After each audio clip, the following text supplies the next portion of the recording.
आज हम एक नए प्रकार के टेस्ट जिसे हम समाकल परीक्षण या इंटीग्रल टेस्ट कहेंगे उस पर चर्चा करेंगे कि उसका उपयोग करके कैसे हम ये पता चला सकते हैं कि हमारी दी हुई सीरीज कन्वर्जेंट है कि डाइवर्जेंट है। तो सीरीज हमारे पास सिग्मा एन है, एन पॉजिटिव है। अगर एन खूब आसान सा है और मैं उसको एफ एन मान लेता हूँ, लेकिन एफ की कुछ विशेषताएं होनी चाहिए, तभी फिर मैं इस टेस्ट को लगा पाऊंगा। एफ एक तो सतत होना चाहिए, दूसरा एफ अवरोही होना चाहिए, यानी कि डिक्रीजिंग होना चाहिए,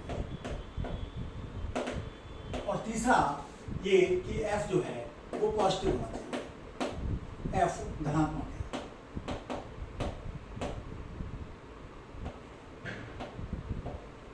आप इनके कारणों को सोच सकते हैं कि हम ऐसा क्यों कह रहे हैं, क्योंकि जो हमने सीरीज ली है उसमें ये विशेषताएं होंगी।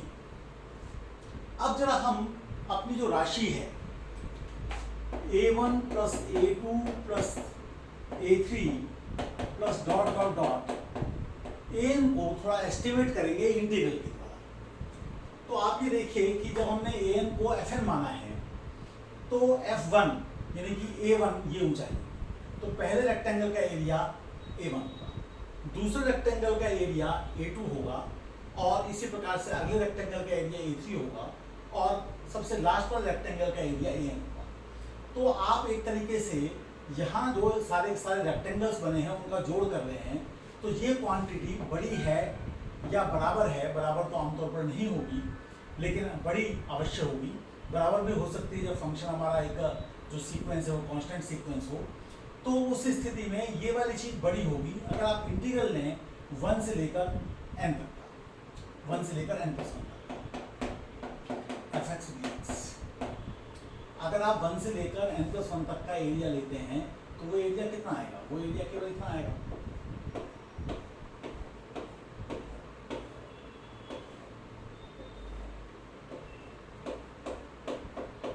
वन से लेकर अगर आप n तक का एरिया लें तो वो एरिया आपके पास में केवल इतना आएगा जो शेडेड पार्ट है। और आप जो है एक तरीके से क्या कर रहे हैं, आप यहाँ से लेकर यहाँ तक कर रहे हैं, तो इसको भी आप शामिल कर लीजिए, आप ये n+1 तक करेंगे। तो ये आपके पास स्थिति बनती है।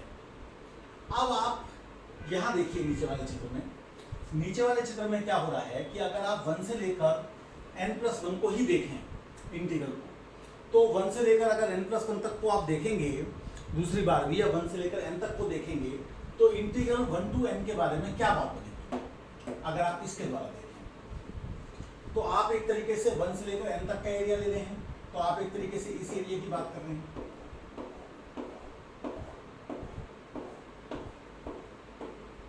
इस एरिया की बात कर रहे हैं, और ये जो एरिया है ये एरिया बड़ा है या बराबर है किसके? जब आप यहाँ पर इसमें एक तो आपको जो है थोड़ा सा ये करना पड़ेगा कि ये आप जब ले रहे हैं ये वाला जो एरिया है ये बड़ा या बराबर है किससे? जो ये रेक्टेंगल्स के एरिया से। अब इस रेक्टेंगल का एरिया कितना है? तो A2 है। इस रेक्टेंगल का एरिया कितना है? तो ये लेंथ A3 है। और ऐसे करते करते लास्ट वाले रेक्टेंगल का एरिया कितना है? AN है। लेकिन अगर आप यही चीज चाहते हैं तो A1 को थोड़ा ऐड भी करना पड़ेगा, तो A1 को ऐड कर दीजिए। तो कुल मिलाकर ये जो दो परिणाम हैं, इनसे आपको क्या पता चलता है कि अगर आप इस क्वांटिटी को देखें तो एक तरफ ये क्वांटिटी छोटी या बराबर है 1 से लेकर n fx dx plus A1, एक ये कोई हमारी पॉजिटिव क्वांटिटी होगी और फाइनाइट होगी। और दूसरी तरफ अगर आप देखें तो आप बड़ा या बराबर किससे कह रहे हैं? तो वो कह रहे हैं 1 से लेकर n+1 तक fx dx। अब देखिए बात बिल्कुल साफ है कि यदि आपका जो इंटीग्रल है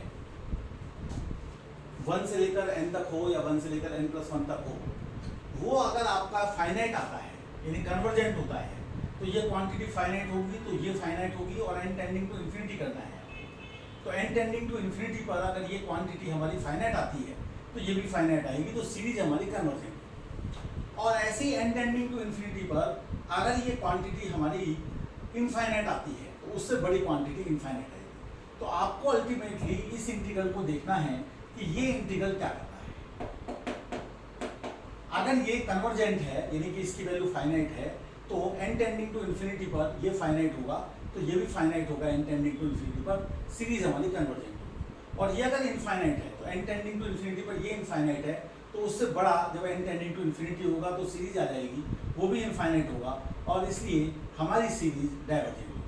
तो हमें कुल मिलाकर 1 टू इन्फिनिटी fx dx को देख लेना है कि वो हमारा कन्वर्जेंट है कि डाइवर्जेंट है, यानी उसकी वैल्यू परिमित है कि अपरिमित है, फाइनाइट है कि इनफाइनाइट है, और उसके आधार पर सीरीज को तय करना है। लेकिन शर्त यह है कि आपकी सीरीज में हर एक टर्म पॉजिटिव हो और आप ये मानकर चलें कि an equal to f n, तो f की ये 3 विशेषताएं हैं। सतत केवल इसलिए लिया है ताकि इंटीग्रल की बात में हम ये ना कह पाएँ कि रीमान इंटीग्रेबल नहीं है। अवरोही होगा ही आमतौर पर, क्योंकि हमारा जो an है वो लगातार कम होना चाहिए, क्योंकि n टेंडिंग टू इन्फिनिटी पर an को 0 को जाना चाहिए अगर कन्वर्जेंट की बात हम कर रहे हैं तो। फिर तो पहले हम डिक्लेयर कर देंगे कि डाइवर्जेंट है, तो उसको हम टेस्ट ही नहीं करेंगे फिर इससे। और तीसरी बात ये कि पॉजिटिव है तो सब टर्म पॉजिटिव है, हालांकि बीच में ये ऊपर नीचे हो सकता है कि ये वैल्यू भी ले और इसके बाद नीचे ऊपर हो जाए, लेकिन हमने ऐसा केस नहीं लिया है क्योंकि उसमें हमको दिक्कत आएगी। तो हमने इस सम को 2 प्रकार से एस्टिमेट किया, एक बार हमने एक छोटी चीज़ से और एक बार एक बड़ी चीज़ से, और उससे हमने अपने परिणाम को निकाला है। तो आप इसको समझिए और देखिए कि इस परिणाम का उपयोग करके किस प्रकार के सवालों को हम हल कर सकते हैं।